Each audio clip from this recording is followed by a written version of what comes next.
투자의 재발견 미다스에서 온 시간입니다.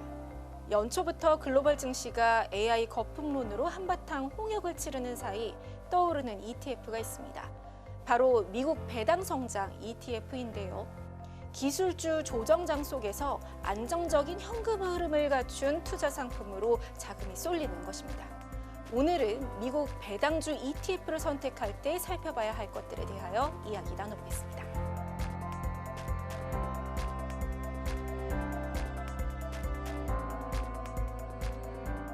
안녕하세요, 팀장님 반갑습니다. 안녕하세요. 먼저 최근 이 미국 배당 ETF가 다시 주목을 받고 있는데 이유가 뭔가요? 한마디로 먼저 말씀드리면 당연히 수익률일 것 같습니다. 작년만 해도 미국 같은 경우에 기술주의 독주였다고 볼 수 있는데 근데 연초 이후로 이 주식시장의 분위기가 좀 많이 달라졌습니다. S&P가 한 1.1% 올랐고요. 나스닥이 0.6% 정도 빠졌습니다. 그래서 거의 보합 수준으로 약하게 움직이고 있는 반면에 같은 기간에 미국 배당 다우존스의 기초지수는 15%, 15.24%가 올랐어요. AI의 랠리에 좀 가려졌던 그런 배당주들의 기환이다라고 해서 올해 초부터 굉장히 투자자분들의 관심도 많이 돌아오고 있는 그런 상황입니다. 좋은 배당 ETF의 조건이라고 하면 어떤 것들이 있을까요? 흔히들 이제 배당률을 많이들 고민을 하실 텐데 가장 중요한 건 어쨌든 이 배당이 말씀 주신 대로 좋은 배당인가를 보려면 기업이 이 배당을 계속해서 지속해 나갈 힘이 있는지 그런 것들을 고려하는 게 아무래도 가장 중요한 것 같습니다.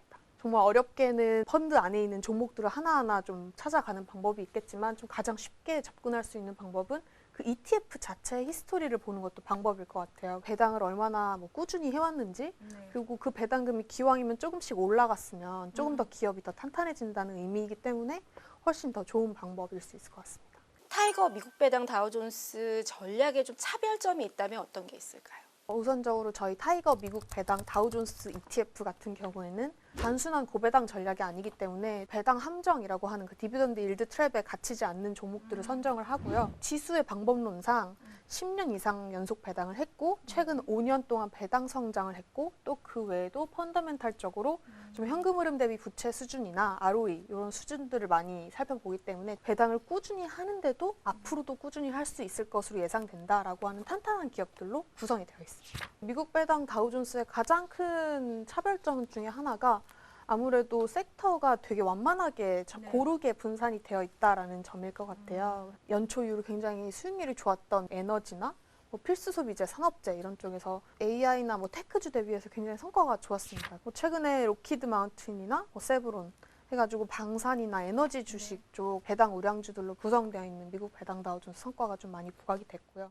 또 미국 배당 다우존스에 커버드콜 전략을 더한 상품이 있죠. 설명 부탁드릴까요? 커버드콜을 저희가 미국 배당 다우존스 주식을 100만큼 다 들고 있는 펀드에 옵션을 조금씩 전략을 다르게 해서 매도를 하는 전략을 씌운 ETF가 총 3종이 있습니다. 그래서 타이거, 미국 배당 다우존스, 타겟 커버드콜 1, 2호가 있고요.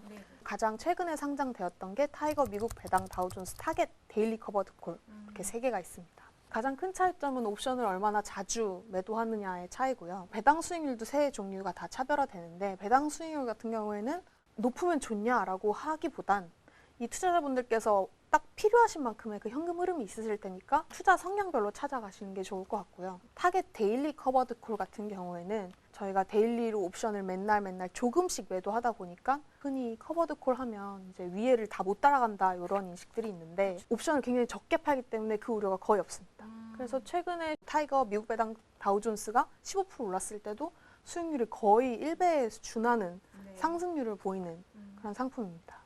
반면에 2023년에 상장한 1호, 2호 펀드가 있어요. 근데 그거는 저희가 한 달에 한 번 옵션을 매도하게 됩니다. 두 펀드의 또 다른 장점은 어쨌든 이 옵션 매도 비중이 조금 높기 때문에 시장이 흔들릴 때 그 조금은 더 변동성이 완화되는 어느 정도 상대적으로 좀 덜 따라가더라도 안정적으로 운용할 수 있다?